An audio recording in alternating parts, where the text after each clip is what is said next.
Ok, c'est parti. Je voulais vous montrer comment j'adapte une recette d'huile liquide, d'huiles essentielles, et c'est un mix d'huile essentielle et d'huile végétale en fait.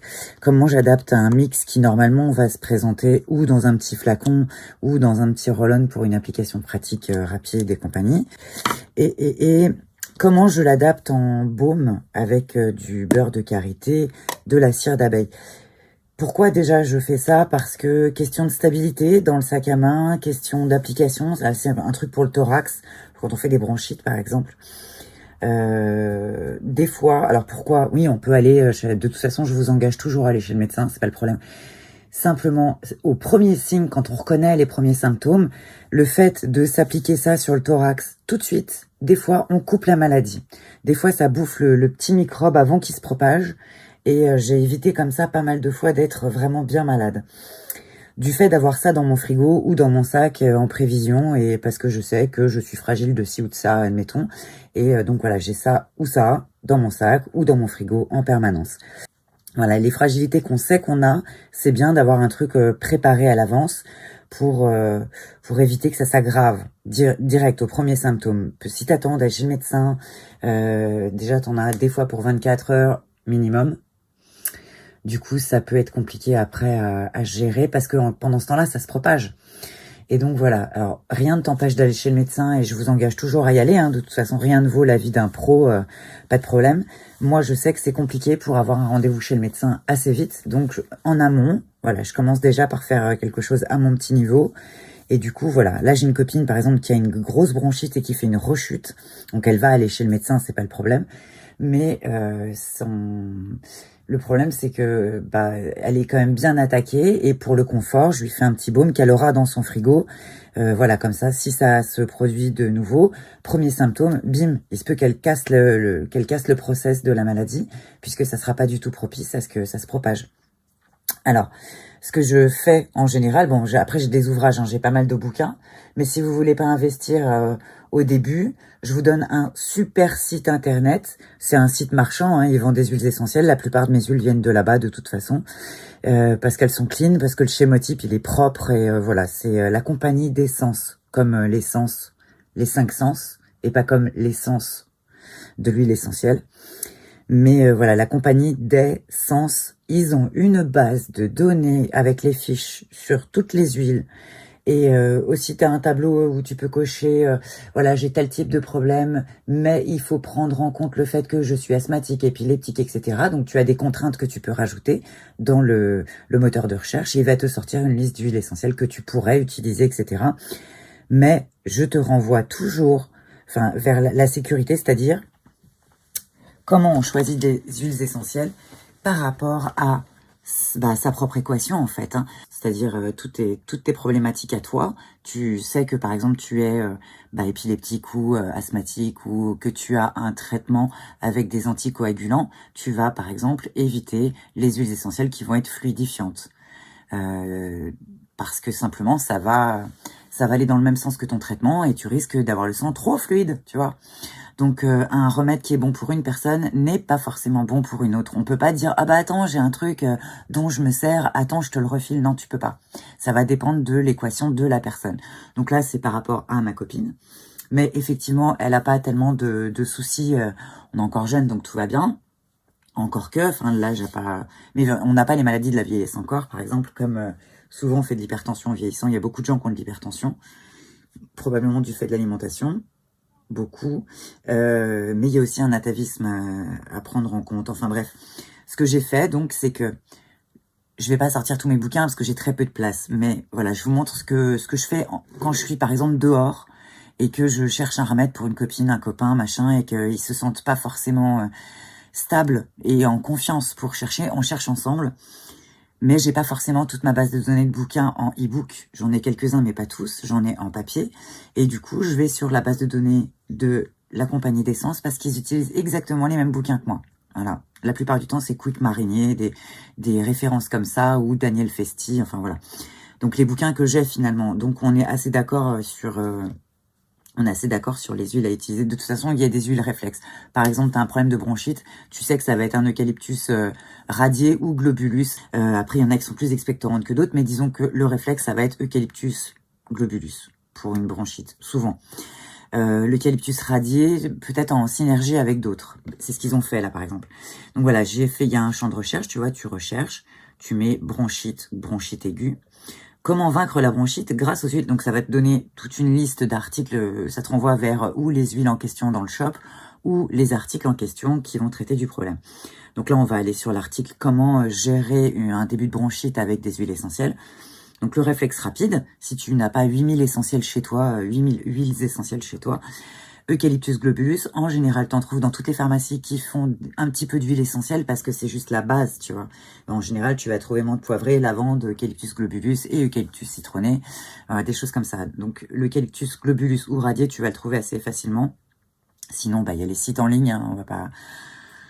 Je sais que c'est pas bien, mais au moins tu l'as le lendemain, tu vois. Bon, déjà le lendemain, c'est trop tard, mais c'est bien d'avoir 2-3 huiles essentielles chez toi. L'arbre à thé, un eucalyptus pour les poumons, un ravinzara, au cas où tu fasses une grippe ou un gros rhume, ou un sarro, c'est quasiment la même chose. Enfin, voilà, des petites huiles de base, c'est pas mal d'avoir ça chez toi. La menthe poivrée ou la menthe poivrée ou la menthe, pas des champs. Si, la menthe des champs. Pour les sinusites et les migraines, enfin tu vois, des bases quoi. Encore que tu vois, la menthe des champs, pourquoi je vous renvoie constamment vers les fiches, allez toujours voir la fiche par rapport à vos paramètres, votre équation de votre corps. C'est parce que tu vois, par exemple, la menthe poivrée, elle a un petit côté neurotoxique quand tu l'utilises à forte dose ou à long terme. Donc si tu as une maladie neurologique, par exemple, toi, tu vas éviter la menthe poivrée, direct. Donc voilà, ça dépend effectivement. Alors que c'est une huile qui est hyper commune, quasiment les macarons qu'on te vend à la caisse de ta pharmacie pour quand t'as mal au crâne et tout, ils sont à la menthe poivrée. Et ben, encore une fois, c'est pas forcément super prudent parce que ça dépend de ta propre équation. Mais voilà, donc allez toujours voir la fiche. Et ce site-là, la compagnie d'essence, il est juste génial pour ça. Donc là, on a tapé bronchite et ça te donne le réflexe à avoir, Eucalyptus globulus, voilà. Tu le dilues. La plupart des huiles, il faut les diluer, pas toutes. Il y en a que tu peux appliquer pures sur ta peau, elles sont pas du tout dermocaustiques. Il y en a des très cool, mais la plupart, faut les diluer à 20% pour la plupart, mais toujours vérifier. T'en as, elles sont hyper dermocaustiques. Par exemple, la cannelle, c'est carrément à éviter sur la peau. Ça fait des brûlures de ouf, quoi. Et je crois que si tu en mets sur la peau parce que t'as pas le choix, machin, tu dois la diluer à 10%, pardon. Tu la super dilues ou à 5% même. Je crois même que c'est une goutte d'huile essentielle pour 18 ou 19 gouttes d'huile végétale. Enfin, il y en a que tu dilues à mort, donc toujours vérifier pour chacune des huiles le taux de dilution. Encore que quand elles sont diluées avec d'autres huiles essentielles, elles sont déjà considérées comme étant un peu diluées, donc tu peux faire un taux un peu moins fort, ou avec des huiles végétales. Alors, par rapport à la recette qu'ils vont te proposer, tu vois, ils vont te proposer une synergie complète, avec plusieurs types d'huiles essentielles et une huile végétale pour diluer le mix d'huile essentielle. On dilue encore dans une huile végétale pour pas que ça t'attaque la peau, tout simplement. Ils vont te dire si c'est à prendre de façon orale ou de façon cutanée. Bon, là, en l'occurrence, c'est cutané. Ça va être à mettre sur le thorax et sur le haut du dos, hein, globalement. On te dit, alors leur synergie à eux, je l'ai imprimé parce que j'ai fait toute une recherche et j'ai gardé la trace de toute la recherche que j'ai faite. Je donne à ma copine, comme ça, elle recheck derrière si c'est OK pour son cas, d'accord? Prudence et mère de sûreté, comme on dit, et ben, vraiment à plus forte raison avec les huiles essentielles. Elles sont juste magiques, ça c'est vrai, mais effectivement, il y a des précautions à prendre. Je le répéterai jamais assez. Je sais que je suis casse-pied avec la sécurité, mais bon, on l'est jamais assez là-dessus. Pourquoi du myrte vert? Donc on va chercher pourquoi. Pourquoi de l'eucalyptus radié? Pourquoi du thym à feuilles de sarriette? Il y a plusieurs sortes de thym. Vous avez à linalol, à tujanol, du thym à thymol. Enfin, il y a pas mal de types de thym différents. Et donc du thym à feuilles de sarriette. Sachant que la sarriette est un antiseptique de malade. Donc, en gros, celle-ci, elle va être ultra killeuse de pathogènes. Le poivre noir, c'est un antidouleur très très connu. Et l'huile végétale de nigel, à elle seule, c'est pas une huile essentielle, hein, c'est une huile végétale. C'est juste un peu comme si on avait fait macérer des grains de nigel dans, c'est ça, hein, dans une huile, et que l'huile avait pris la propriété. Donc c'est pas des huiles essentielles, c'est juste une huile végétale, un peu comme ton huile de tournesol ou ton huile d'olive pour faire les cuisines. Elle a des propriétés vachement plus douces, mais la nigelle est très particulière. À elle seule, c'est quasiment un soin. Elle est très antiseptique déjà, alors que c'est que une huile végétale. Tu vois, ça vient de la compagnie d'essence. La plupart de mes huiles viennent de là-bas, qu'elles soient végétales ou essentielles. Alors, on dit des huiles essentielles, mais sachez-le, ce sont des essences. Une bonne huile essentielle, tu en mets sur un mouchoir. Normalement, au bout d'un moment, elle s'est évaporée, ok? Si tu as encore une trace d'huile sur ton mouchoir, c'est que c'est pas une super huile. Normalement, c'est une essence, elle s'évapore. Donc, on dit huile essentielle parce que c'est un peu huileux, c'est un peu condensé, tu vois.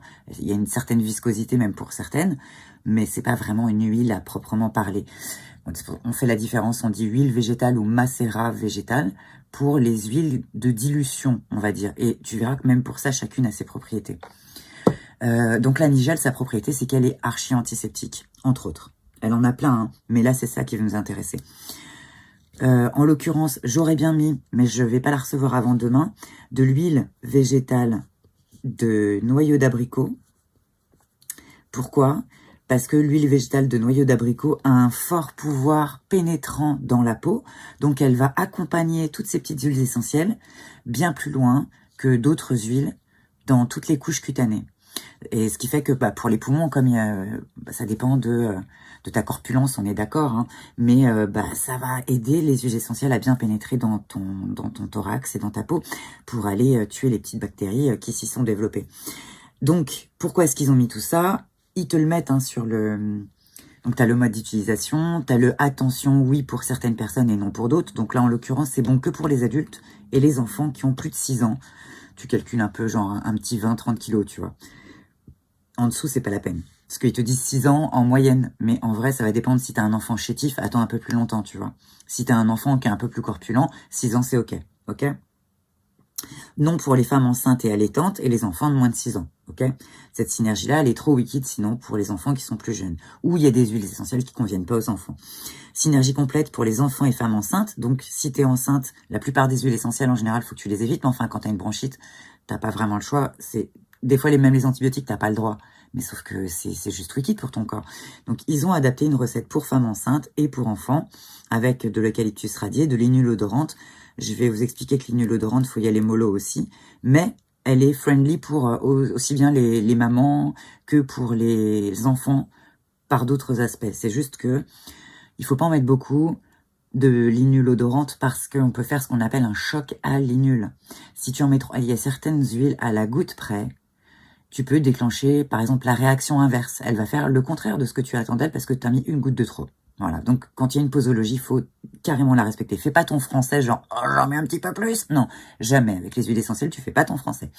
L'inule odorante, tu peux faire ce qu'on appelle un choc à l'inule. C'est-à-dire que tu vas avoir une réaction expectorante, spectaculaire et violente, d'accord ? Ça peut être salvateur, c'est pas le problème. Ah oui, c'est clair, tu vas cracher tes poumons. Mais c'est pas le but. On essaie de faire un truc qui est anti-inflammatoire, qui adoucit, qui te calme le feu. Donc c'est pas, tu vois, c'est pas la peine d'en mettre 3 tonnes. Il y a marqué 15 gouttes, tu mets 15 gouttes. Fin de l'histoire. Le tea tree, alors l'arbre à thé, oui, mais ça dépend. Ça dépend parce que celle-ci, elle renforce le système immunitaire. Sauf que l'inflammation, c'est une réaction du système immunitaire. Donc là, le tea tree est OK pour les femmes enceintes. Donc dans ce cas-là, oui.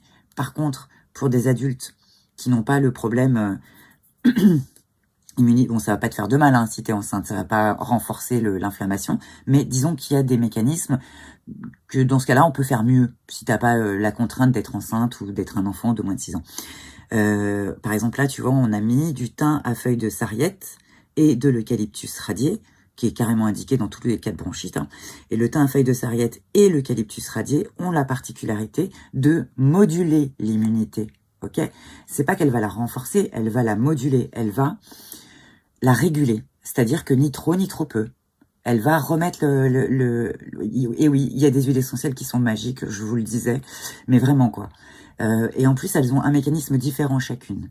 Donc, il y en a une qui est cortisone-like, c'est-à-dire, elle va agir un peu comme une cortisone en termes d'anti-inflammatoire, tu vois, sauf que il n'y a pas la molécule de la cortisone dedans. Tu n'as pas les effets négatifs de la cortisone, mais elle va agir sur le même mécanisme d'action que ferait de la cortisone, sans les malus qu'on connaît à la cortisone, quoi.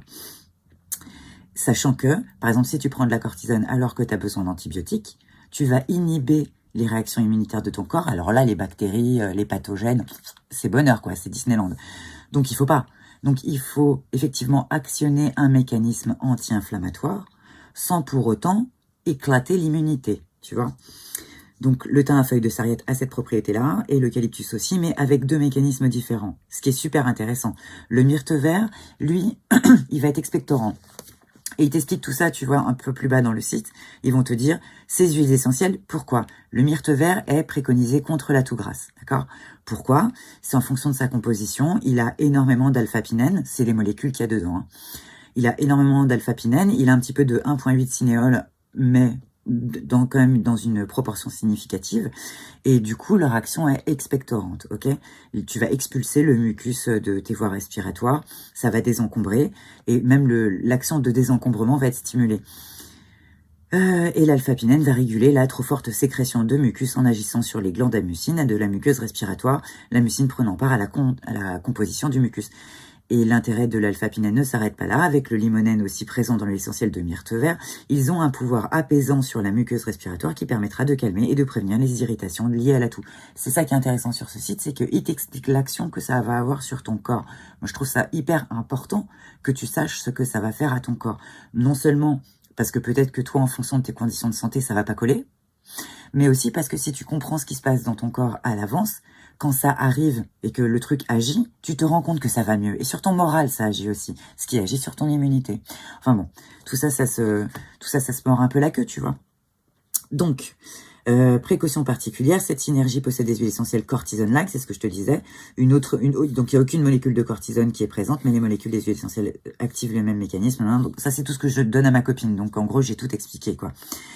Je vais peut-être pas tout vous expliquer non plus, mais voilà. Donc, en gros, tout ça, c'est plus ou moins, ils te disent la plupart des choses que j'ai écrites ici, ils le disent sur le site.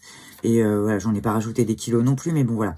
Donc ça, c'est le mélange qu'on va faire d'huile essentielle. Et moi, ce qui m'intéresse dans leur recette, c'est combien d'huile végétale ils vont rajouter pour diluer le mix. Ça, c'est les huiles essentielles. Ça, c'est l'huile végétale pour diluer. Dilution. D'accord? La dilution en huile végétale de nigel. Bon, eux, ils ont mis de la nigel. Donc, je vais faire le calcul de combien on a de gouttes d'huile essentielle, combien on a de gouttes d'huile végétale pour déterminer un ratio, tu vois. Combien de pourcents ils ont mis de ci, combien de pourcents ils ont mis de ça. Donc là, on calcule qu'en fait, il y a 105 gouttes d'huile essentielle, ok? Et ils ont mis 100 gouttes d'huile végétale. Donc, on a un ratio d'environ, bon, à 5 gouttes près, d'environ 50%, 50%. D'accord? Donc, moi, l'idée, c'est que... Ah, je vous ai fait un dessin et tout. Hein. Ça, c'est ton remède final, ok? T'as ton petit mix d'huile essentielle, ok?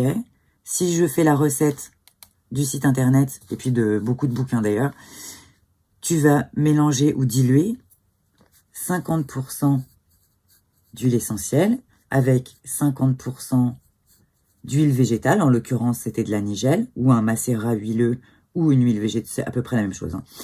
Hein. Donc là, nous, on aurait dû mettre 50% de nigelle, ok? Et ensuite, j'aurais dû mettre ça dans un contenant comme ça, pour des trucs liquides, tu vois. Un contenant de ce type-là pour prendre tes 2 petites gouttes et puis te les appliquer sur le thorax. Ce que je trouve pas très pratique parce que c'est surtout tes vêtements qui vont... À moins que tu te trimbales à poil, mais quand t'es pas bien, bah t'as froid. C'est surtout tes vêtements qui vont impliquer, qui vont bouffer une partie du truc. Soit alors tu te fais un petit roll-on. Ça, c'est pratique dans le sac, tu vois. Plus pratique que le truc à gouttes. Si tu veux pas te prendre la tête, tu fais ce mélange-là. Y a pas de souci. Sauf que pour que ça pénètre bien, mais que ça reste plus sur ta peau que ça ne va sur le t-shirt, la plupart du temps, je fais des baumes pour ce genre d'application. Donc, l'idée de la vidéo, là, c'est de vous apprendre à faire le même taux de dilution en huile végétale, mais le transformer en baume. Pour faire ça ou dans un petit pot ou dans un stick.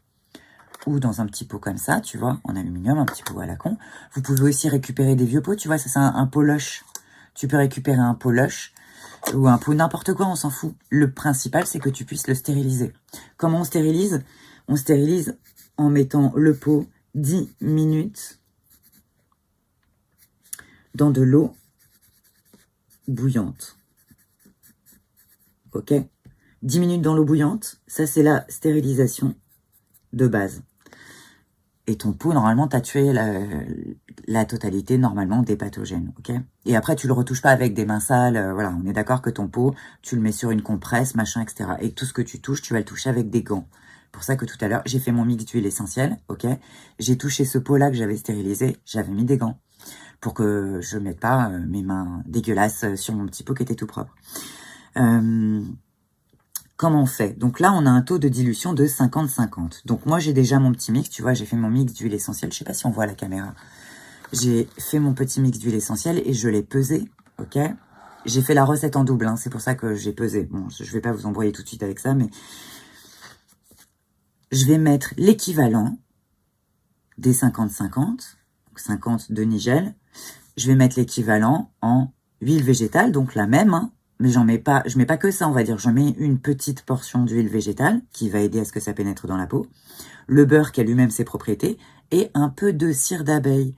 Pourquoi? Pour la tenue du baume. Ça va être en fonction du contenant que tu utilises. Plus ou moins de cire en fonction du contenant. Comment on fait? Donc, bah, c'est simple, hein. Si tu as, admettons que j'ai 10 grammes. Alors, attends, je sais plus combien j'avais de grammes, je l'ai noté. J'avais 10,8 grammes, ok, d'huile essentielle. Donc moi, je suis censée mettre 10,8 grammes ou d'huile végétale. En général, ça se calcule en millilitres, mais bon, je vais vous apprendre les équivalents. Je les ai marqués là. Je vais vous expliquer après. C'est simple. Si ta balance ne fait pas les millilitres et les grammes, tu peux faire ton calcul toi-même. Il n'y a pas de, c'est pas compliqué.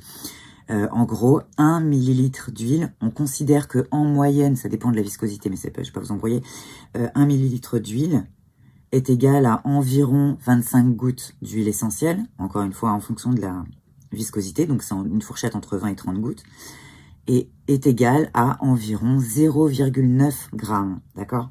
Mais la plupart des balances font la conversion millilitres-grammes, ok? Donc je vais mettre, en tout je vais tricher un peu, je vais pas mettre 10,8 parce que si je mets trop d'huile, en gros, mon mix, il va pas être très solide, d'accord? Donc, je vais pas mettre 11 grammes, je vais mettre 12, tu vois, bon, c'est équivalent. Bon, moi, je vais mettre 12, mais c'est un 50-50 quasiment, d'accord? Donc, on va dire que moi, je mets 12 grammes en tout de ces trois choses-là, d'accord? Cire, huile végétale et le beurre de karité, ok? C'est là que ça devient un peu tricky et tant que tu n'auras pas mis les mains dedans, tu ne sauras pas comment gérer le truc, d'accord? Tout dépend de ton contenant. Je m'explique. Si je fais un remède dans un pot, je peux vous montrer ceux-là, je ne les ai pas stérilisés.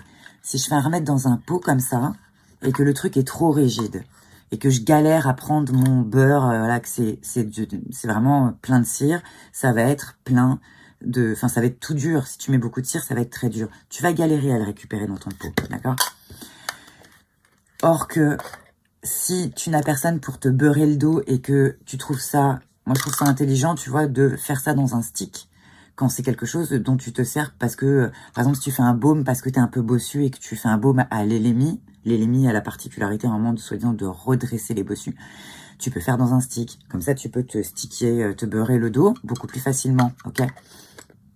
Si tu fais dans un stick et que c'est trop mou, que c'est trop beurré, que ça se désagrège très vite au contact de la chaleur de ta main ou de ta peau, enfin de ton dos, tu vas bouffer la moitié de ton stick en une application, ok?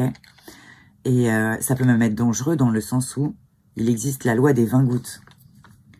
Loi des 20 gouttes par jour. C'est ce qu'on estime que ton foie peut gérer. On estime que ton foie peut gérer environ, ça dépend des gens, hein, environ, en moyenne, 20 gouttes d'huile essentielle max par jour. Donc si tu as la moitié de ton tube qui atterrit sur ton dos et que globalement t'étales et que tu laisses, peut-être que tu vas, pas intoxiquer, mais tu vas surcharger ton foie. D'accord? Et il va pas réussir à le gérer, tu risques de faire plus de mal que de bien. Donc nous, on veut pas ça. On veut pas que la moitié du stick, il dégage en un coup.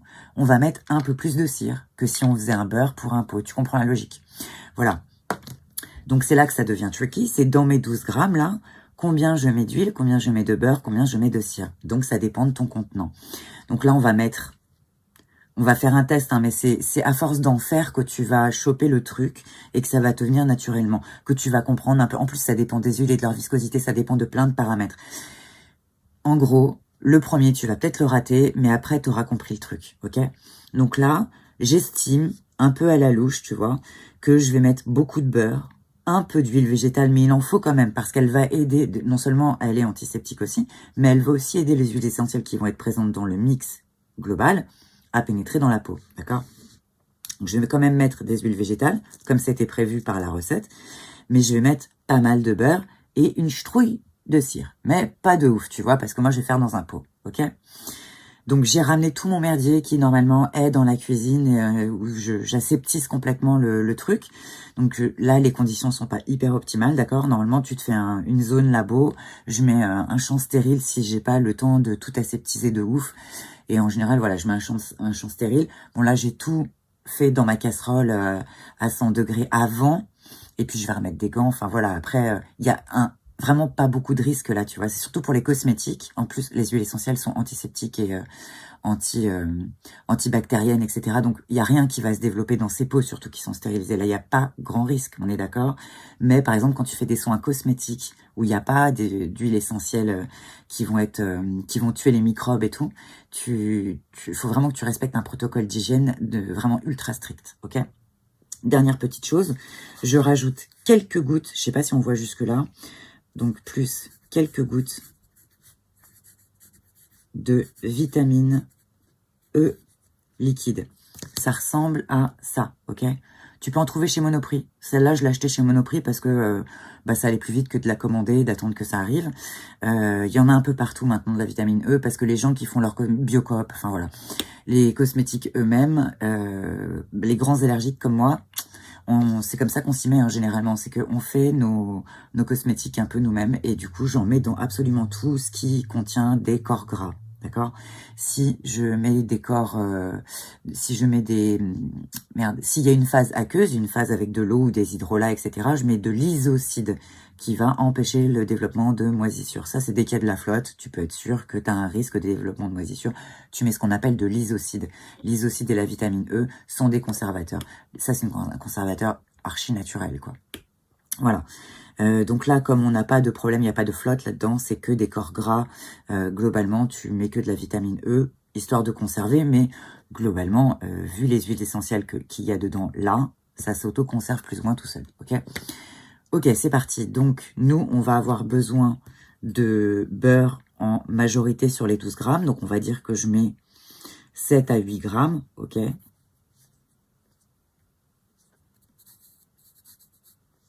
De beurre de karité, 7 à 8 grammes, ok? 9, 10, 11, 12, il nous reste 4 grammes. On va mettre 3,5 grammes d'huile végétale de Nigel, ok? Et on va mettre 0,5, je referai mon calculateur en 8, 9, 10, 11, 12, ouais c'est bon, 0,5 grammes de cire, ok? On va essayer ce mélange-là. Et puis une fois que ça va se refroidir, on verra bien si le mélange était ok pour un pot ou pas. Tu vois, des fois tu te foires, bah c'est pas grave, tu en refais un ou tu fais avec et puis le prochain il sera mieux. D'où l'utilité de garder un petit carnet avec tes recettes. Ou tu vois, moi j'ai mis en gros mes notes là. Je vais garder la recette que j'avais fait. Je donne un exemplaire à ma copine, mais moi, je l'ai dans mon téléphone, tu vois, je l'ai mis sur mon drive. Et en fonction du retour qu'elle va me faire, est-ce que c'était trop gras, trop beurré, pas beurré, machin, je vais le notifier sur ma recette. Comme ça, la prochaine fois, si c'était pas top, je ferai mieux. C'est pas très grave. Après, on n'est pas des labos pharmaceutiques, et encore heureux. Donc, on se permet une certaine marge de manœuvre, et puis c'est comme ça qu'on apprend, ok? Donc là, je vais le faire dans des pots que j'ai stérilisés, tu vois. Quand c'est un peu blanc comme ça, tu prends une compresse stérile et puis tu réessuies. Je m'excuse, j'ai oublié de les prendre. Tu réessuies, c'est le calcaire qu'il y a dans la flotte. En plus, je l'ai fait à l'eau minérale, donc il y a un peu du calcaire, c'est pas génial. Et si tu ne peux pas aseptiser les choses à 100 degrés, il y a certaines choses qui sont en plastique et qui vont se déformer, fondre, etc., etc. Dans ce cas-là, soit tu choisis de ne pas l'utiliser, ok? Soit tu choisis de nettoyer à l'alcool à 90, l'alcool le plus fort que tu trouves. Hein. Tu choisis de nettoyer à l'alcool à 90. Tu vois, là, on voit encore du blanc, par exemple. Bah, ça, c'est les résidus de la flotte, en gros. Normalement, là, je devrais foutre des gants, mais c'est pour vous montrer. Ouais, tu prends tout avec des compresses stériles. Tu essaies de garder au maximum la stérilité de... Tu vois, par exemple, là, je parle à côté. S'il faut, j'ai un gros postillon qui est parti dessus. On sait jamais, tu vois. Donc, on va prendre des gants. Alors, attends, ça, c'est ceux que j'ai déjà utilisés. On les dégage. Et donc, on va reprendre des gants et de 1. Donc, tu fais de ton mieux, en fait. Hein. Après, on n'est pas dans des conditions de labo. Donc, effectivement, on fait de notre mieux. OK? Alors, un petit truc à savoir. Quand je fais des cosmétiques, des trucs, des machins comme ça, dès que tu as touché une surface... Admettons là, tu vois, j'ai mis des gants qui sont stériles. Je touche mon téléphone. Mes gants, ils sont morts. Mon téléphone, il est aussi dégueulasse que des chiottes de gare, globalement, tu vois. T'as toute la journée tes mains dessus et tout. C'est hyper crade un téléphone, on le sait. Donc là, par exemple, si je touche mon téléphone, mon gant, il est mort, je change, ok? Donc, un petit truc.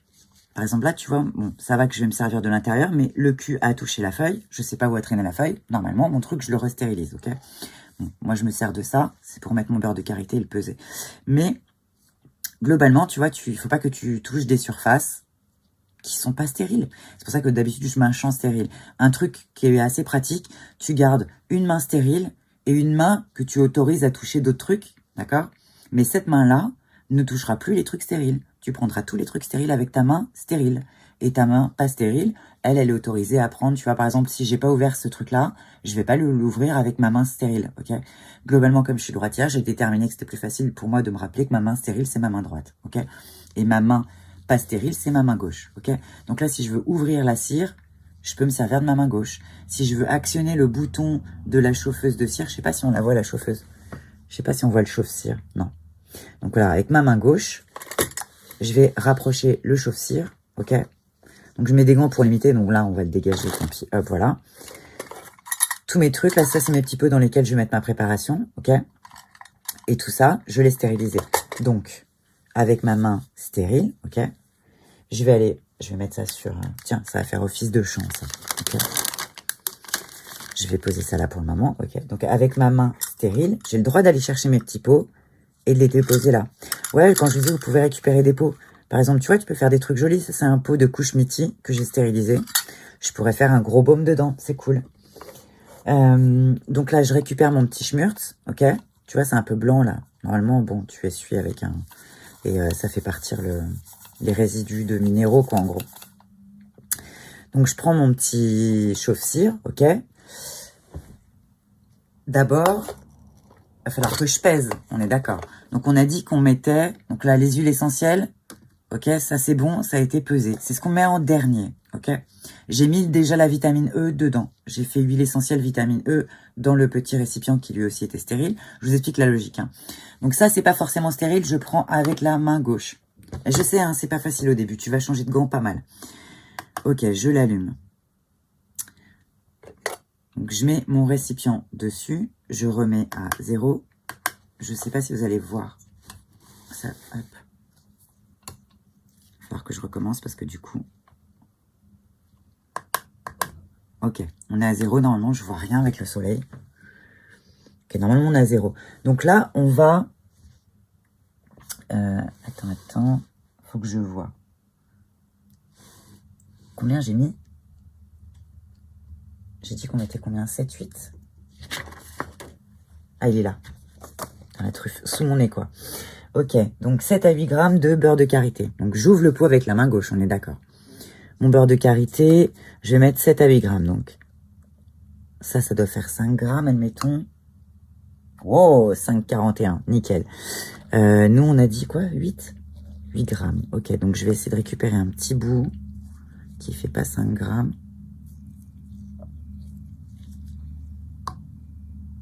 Je suis à 9. Flûteux. J'en avais une, je trouvais. Voilà. On est à 8 grammes 83. Non, encore trop. Il n'y en a pas tellement, hein, ça va pas être hyper beurré non plus, quoi. Après, c'est des tout petits pots. C'est juste pour vous faire une petite vidéo, quoi. 8,03 g. Allez, ça fait la route. Ok, donc on a ça. Normalement, on fait chauffer d'abord la cire et le beurre de karité. Bon, après, je vais pas y passer la journée, tu vois. Parce que la cire met plus longtemps que le beurre de karité. Ok. Donc, on a dit de cire, on mettait 0,5. L'huile végétale, je vais pas la faire chauffer. Parce qu'elle aussi, elle a des propriétés. J'ai pas envie qu'elle les perde. D'accord. Même le beurre, hein, il a des propriétés. La cire aussi. Hein. Mais bon, eux, il faut les faire fondre pour pouvoir mélanger tout ça. Donc, on n'a pas le choix. Donc là, je vais rajouter 0,5. Donc, il faut que j'arrive à 0,53 de cire. Pareil, Biocop, celle-là. D'habitude, j'ai celle de l'apiculteur, mais j'arrive pas à... Ouais, c'est bon. J'arrive pas à en choper, là. Chez un apiculteur, du coup, je l'ai prise à Biocop. En plus, je voulais la tester depuis longtemps, voir si elle était aussi bien que la cire directement chez l'apiculteur. Donc voilà, on se retrouve avec 2 chetrouilles de cire et pas mal de beurre, on est d'accord. Hop, je vais mettre à chauffer, pas bien fort. Il y a très peu de cire, donc ça devrait aller vite. Ça, je l'éteins. Main pas stérile. Ciao, bye.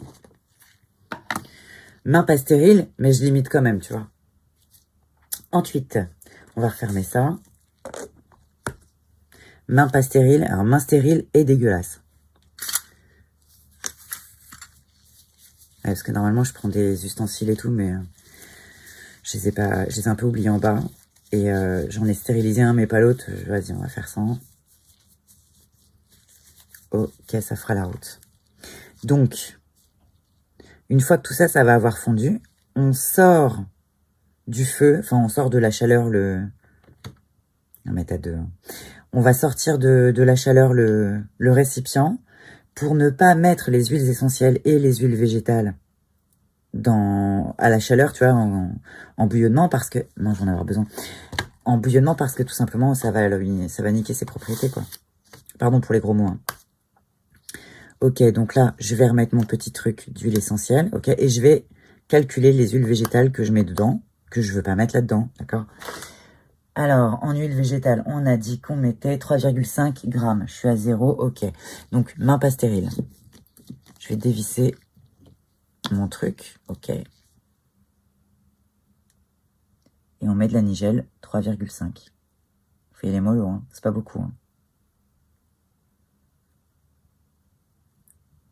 3. 3, 3, 3.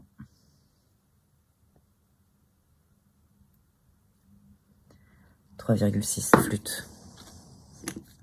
La goutte de trop. Ok. Ok, donc une fois que ça, c'est fondu, c'est pas plus compliqué que ça. On rajoute nos huiles essentielles et la vitamine E. Et après, ben, on va le faire solidifier au froid. Ok? Tout simple. Enfin, on mélange, hein, évidemment. Alors, pour mélanger, on va choper un petit schmurtz comme ça, tu vois. Un petit truc en bois. J'aime pas bien me servir de fer. Des fois, l'inox et le fer ont des réactions assez bizarres avec certaines substances. Petit truc en bois, ouais, ça mange pas de pain. Quand tu veux, cocotte.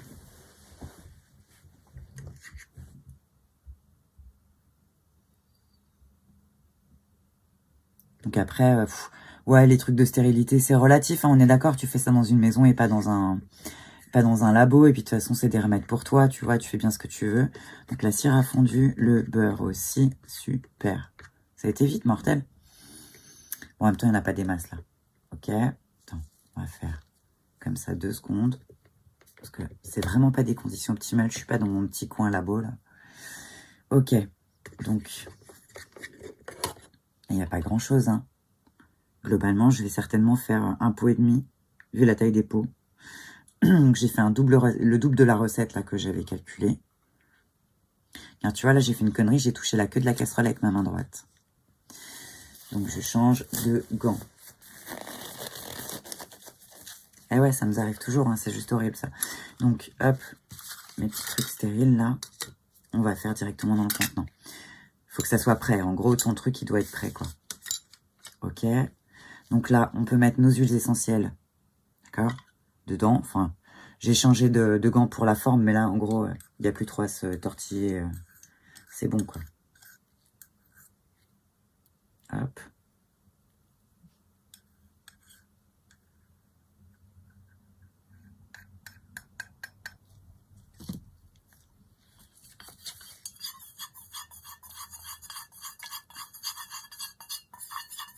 C'est pas du tout la même viscosité, donc en gros, il faut bien que tu mélanges quand même. Hein.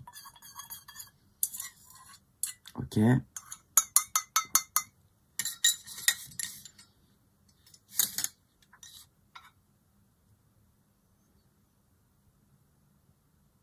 Hop. Et j'en ai un mini. Ouais, j'aurais dû tripler la recette en fait. J'ai pas osé, je me suis dit je vais en avoir trop, je vais pas savoir quoi en foutre parce que j'ai pas d'autres pots de préparer, de stériliser et tout. C'est pas grave, j'en aurai un petit et puis c'est tout. Le principal c'est que cocotte, je lui en fasse un, que ça n'arrive plus. Donc ça, au lavage, ça bouge.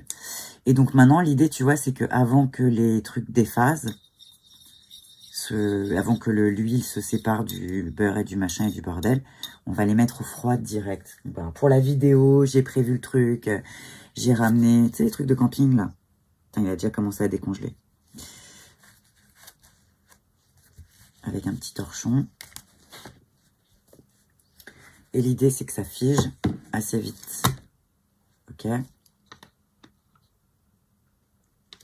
En espérant que ça fige assez vite. Vous allez voir, ça va blanchir. Donc voilà, le délire, c'est ça. C'est que on a transformé, du coup, une recette liquide en baume. Mais bon, au moins, j'ai fait les étapes avec vous. C'est beaucoup plus simple à capter. Mais alors là, l'idée, c'est que j'aimerais bien que ça fige pour qu'on voit si c'est assez beurré, pas assez beurré. Trop huileux, trop ci, trop ça. Je vais le tester. Qu'est-ce que j'oublie de vous dire? J'oublie forcément de vous dire un truc. Bon, celui-là, il y en a moins, il va peut-être figer avant. Essayer d'éviter les catastrophes. Je suis la reine des catastrophes.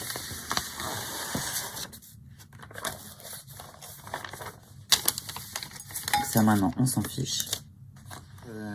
Alors, tu peux mettre aussi de l'huile d'argan, c'est ce que eux préconisaient, qui est la reine des huiles végétales destinées à une application cutanée, ok, parce que c'est des particules super fines comme l'huile végétale de noyau d'abricot. Pareil, les particules sont très fines. Du coup, c'est en ça qu'on dit qu'elles sont hyper pénétrantes dans la peau. Comme les particules sont très fines, elles vont rentrer à l'intérieur de la peau très facilement. Et comme elles sont mélangées avec les huiles essentielles, elles vont les accompagner à l'intérieur à travers les différentes couches cutanées. Histoire que ça reste pas à la surface de la peau, quoi. De plus, l'argan répare et régénère la peau facilement agressée par la pollution ou le soleil. Bon, là, c'est pas le problème, mais voilà, c'est un petit bénéfice quand même. Mais que fait le beurre de karité aussi, hein. Tiens, je vais vous dire le beurre de karité, quelles sont ses propriétés, parce que j'ai pas fait le tour de tout ce que j'ai mis dedans. Alors, le beurre de karité, en soi, tu peux déjà faire des baumes juste avec ça. Le truc, c'est qu'on a mis beaucoup d'huile, donc il va avoir du mal à figer s'il y a beaucoup d'huile. Parce que là, c'était quand même un 50-50, donc il y a vachement d'huile, tu vois. Mais si tu mets pas beaucoup d'huile et que tu mets la plupart de beurre, t'as même pas besoin de rajouter de cire. Hein, c'est vraiment le beurre, il a des propriétés de fou. Par exemple, il ne fondra pas en dessous de 35 degrés. Il va se resolidifier que à partir de 20 degrés, ok. Mais s'il fait 20 degrés dans ta pièce, ton truc, il redevient solide. C'est incroyable quand même. Son petit nom latin... Butymuspermum parkii, pardon, c'est des amandes en fait, ça vient d'un arbre africain qui pousse, je crois c'est Sénégal et Mali. Et alors c'est bien de le prendre brut, non traité, ou alors traité de façon traditionnelle, parce que sinon il le chauffe et il perd quand même pas mal de propriétés. Donc il faut le prendre, enfin tu vas le sentir à l'odeur, il a une odeur hyper particulière. Moi j'adore, mais tout le monde aime pas. Hein. Mais il nourrit et il hydrate intensément les cheveux, la peau, il protège de certains rayons UV, enfin voilà. Il a des propriétés vraiment magiques. Comme on dit, hein, dans ma famille, on disait que quand quelqu'un est malade, l'herbe qui correspond à ta maladie pousse au jardin, tu vois. L'herbe correspondante pousse au jardin. Et ben, c'est ça en fait. C'est qu'en Afrique, pour protéger la peau des rayons UV qui sont archi wicked, il a poussé dans la nature quelque chose qui te permet de t'en prémunir. C'est incroyable quand même. Le meilleur ingénieur, c'est la nature. Donc ça hydrate et ça nourrit à mort. C'est cicatrisant, assouplissant. parce qu'il y a des esters résineux, bref, ça nourrit à mort. Protection UV, pour tous les trucs qui sont un peu agressifs comme la pollution, etc. Parce qu'il y a plusieurs insaponifiables caritères de caritaine dedans. J'ai tout noté dessus parce que d'une fois à l'autre, j'oublie la totalité des propriétés. Mais c'est antioxydant, c'est un régénérant cellulaire, crois-le ou pas, c'est juste un beurre, ça te régénère tes cellules. Il y a de la vitamine E déjà dedans, donc ça apporte de l'énergie pour produire un plus grand nombre de cellules et ça facilite le renouvellement, tu vois. C'est anti-inflammatoire, ça c'est aussi l'œuvre des insaponifiables. Et puis des alcools triterpéniques qui ont des propriétés anti-inflammatoires. Bref, ça aide aussi à la pénétration rapide. C'est rapidement absorbé par l'épiderme. Donc c'est un peu le même délire que l'huile de noyau d'abricot et l'huile d'argan. Elle a toutes ces propriétés-là et ce n'est qu'un beurre. Et en général, si elle n'a pas été ultra traitée, chauffée, machin, etc., elle contient vitamine A, D, E, ok? Incroyable. Et c'est juste un beurre. Mais voilà, c'est un beurre. 500 grammes, ça doit me coûter dans les 20 balles. Je l'ai acheté, celui-là, je l'ai acheté, je crois, sur Amazon. Celui que j'avais acheté avant, je l'avais pris dans un magasin bio, il était moins bien que celui-là. Donc voilà, je crache pas sur Amazon dans le sens où ça me ramène d'Afrique des trucs qui sont clean. Et rien qu'à l'odeur du beurre, tu sais qu'il a été bien traité. Hein. Tu sais qu'il est brut et non raffiné, c'est marqué dessus. Et ça fait partie, c'est le critère qui fait que je prends ça ou ça. Pareil pour la cire. Hein. Je fais attention à ce qu'elle soit brute et non traitée, comme la plupart de mes trucs. Parce que du coup, tu conserves les propriétés de tes ingrédients. Voilà. Et ben écoute, fais voir comment ça... Quoi ça dit tout ça, là? C'est figé, c'est pas figé. C'est pas tout à fait figé. Attends. Ça, c'est le mien, hein, donc j'y vais direct avec mes doigts, je m'en fous, ça va, c'est à moi. C'est pas tout à fait figé. Flûte. J'espère que ça va faire un... Ah, mais là, il est pas tout à fait... On sait pas encore. Peut-être sur le rebord. Ah oui, j'aurais dû le foutre au congèle, mais je suis à l'étage, là, c'est compliqué. Ah si, bordel, j'ai oublié de vous expliquer un truc. Ok, je vous montre juste vite fait un truc. Si vous choisissez de faire ça en stick, bon là, on voit que je l'ai acheté chez pas de marque, d'accord? Si vous choisissez de faire ça en stick, parce que c'est plus pratique pour le dos, que vous n'êtes pas très souple, ou que vous êtes, vous vivez seul, ou voilà, bref, peu importe. Je vais essayer de l'ouvrir. Ok. Ça se présente comme ça. Tout comme quand tu achètes un déo en stick, dedans tu as une espèce de petite, un petit opercule là. C'est à quoi ça sert ce truc là? C'est que tu vois, c'est comme un moule. Ça va te donner la forme du bout de ton stick, d'accord? À l'intérieur, il y a le petit bouchon qui est là, ok? Donc ton truc, il va falloir qu'il soit à mort. Il faut pas qu'il soit en haut, tu vois, ton plateau là. Le plateau qu'on voit là, faut pas qu'il soit à mort en haut, sinon tu vas remplir en dessous. Là, c'est un peu couillon.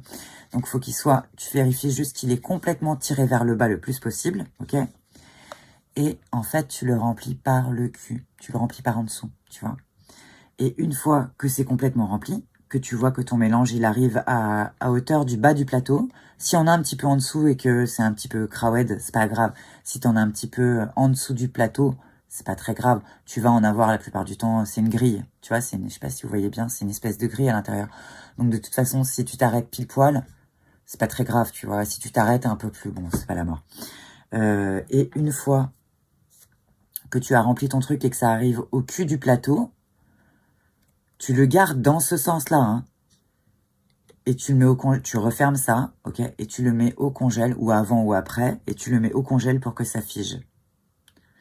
Et une fois que tu le ressors et que ça a figé, bah tu peux mettre ton espèce de petit opercule, tu vois.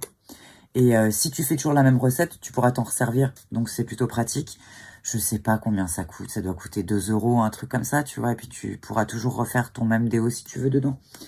C'est histoire de bouffer aussi moins de plastique pour la planète. Après, ça va dépendre des motivations de chacun. Moi, ça m'importe un peu quand même. Je vais pas dire que je suis pas une gueudin. J'essaie de faire ma part quand même, tu vois. Modérément, mais bon, voilà. On essaie tous de faire un petit geste, quoi.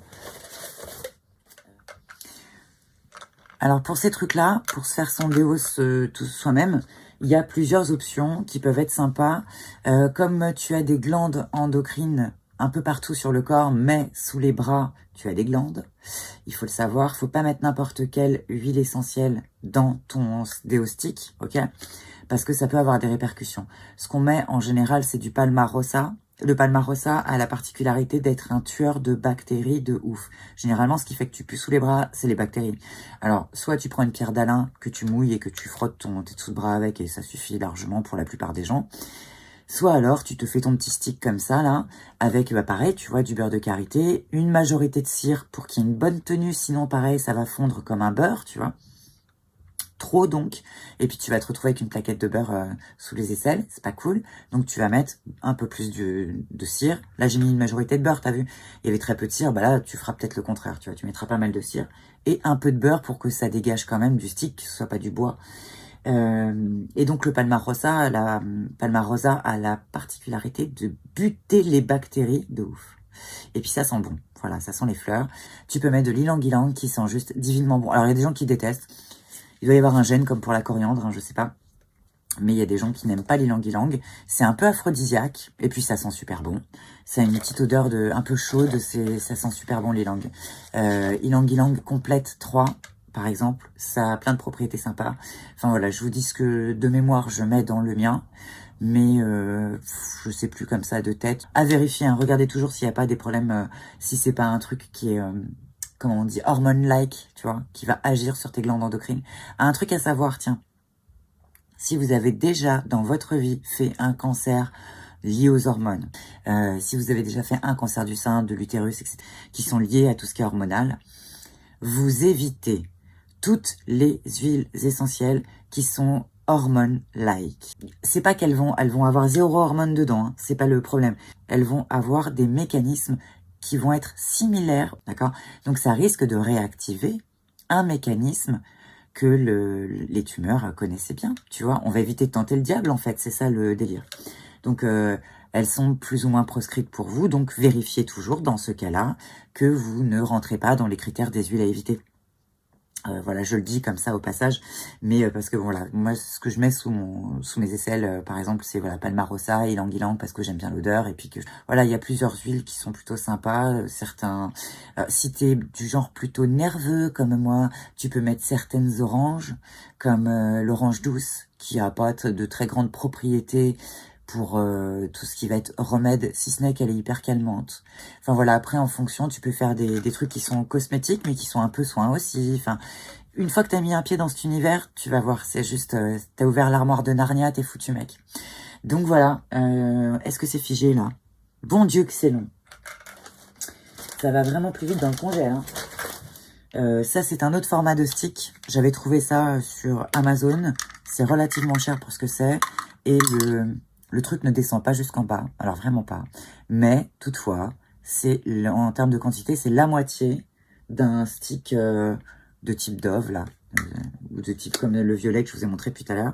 C'est la moitié de la quantité, du coup, si c'est pour mettre dans ton sac à main, c'est peut-être intéressant, ou si tu pars en voyage. Ok, alors, ça dit quoi, là? De toute façon, c'est des choses qui sont destinées à rester dans mon frigo. Enfin, sauf pour celui de ma copine, mais... Ouais, tu vois, là, il y a vachement d'huile, commence à figer, mais comme il y a vachement d'huile, ça va rester un beurre super gras, hein. J'aurais dû peut-être mettre plus de cire. Il a pas totalement figé, hein, parce que mon truc a décongelé, là, mais il va rester très beurré, quand même. Bon, ça, c'est pour chouchou, je vais le fermer vite fait. Donc, pépère, là, ouais, il reste très beurré. Imagine, j'aurais fait cette recette-là dans un stick. Et bah là, tu te beurres le cou ou tu te beurres le dos une fois et ton stick, il est mort. Déjà, il aurait même pas figé correctement parce que trop beurré, tu vois. Mais c'est pour un pot, c'est quasiment parfait. J'aurais dû mettre plus de beurre. Après, c'est un 50-50. C'était un 50 de dilution, 50 d'huile essentielle. Ça fait quand même vachement de liquide. Ça aurait été dur de le faire figer de façon optimale. Ou alors, il faut vraiment que je mette pas mal de cire en plus, mais il va être dur. Il va passer de très mou à très dur d'un coup. Donc ça va être compliqué. À la limite, tu le fais en stick, mais bon, voilà. Donc il va rester très beurré, mais ouais, il y avait quand même 50-50. Alors qu'en règle générale, quand on fait des dilutions, on dilue à 20%. C'est-à-dire qu'on va mettre une goutte d'huile essentielle pour 4 gouttes d'huile végétale, beurre, ce que tu veux. Voilà. Et ça sent... Putain, ça sent la pharmacie à mort, quoi. Ça sent trop bon. Ça sent le « je suis malade ». Bon, je dis pas que je vais être contente d'être malade, mais en tout cas, quand je vais être malade, je vais être contente de l'avoir. Ça, c'est sûr. Bon, et ben, dites-moi en commentaire si c'était assez clair, parce que après, vous allez voir qu'une fois que vous l'aurez fait, vous vous direz « Putain, mais elle était si longue que ça, sa vidéo, juste pour expliquer ça. Ouais, mais tant que t'as pas mis les mains dedans, je me souviens, pour ma propre expérience, je me souviens que c'est pas si évident que ça. » Donc, tu as mis les mains dedans. Voilà. Mets les mains dedans une fois. Tu vas peut-être le pseudo rater, tu vois, le premier. Ou peut-être pas. Peut-être que ça va être génial du premier coup et tu vas rater le deuxième. Ou on en rate toujours. Il y en a toujours auxquels on n'a pas vraiment donné la bonne texture. Et puis, si t'en fais pas souvent, j'en fais pas tous les 4 matins non plus, hein. Si t'en fais pas souvent, tu perds cette espèce de feeling. Tu oublies, tu sais plus trop comment faut doser, tout ça. Donc bon, voilà. C'est avec l'expérience que tu vas acquérir ce genre de réflexe, quoi. Donc voilà. Et ben ouais, j'attends vos commentaires, savoir si c'était clair ou pas. Je m'excuse de la longueur. Mais par exemple, la sécurité, je fais pas l'impasse dessus. Et puis voilà, je vous fais des bisous. J'espère que vous allez vous faire vos petits baumes. Putain, 1 heure. Wow.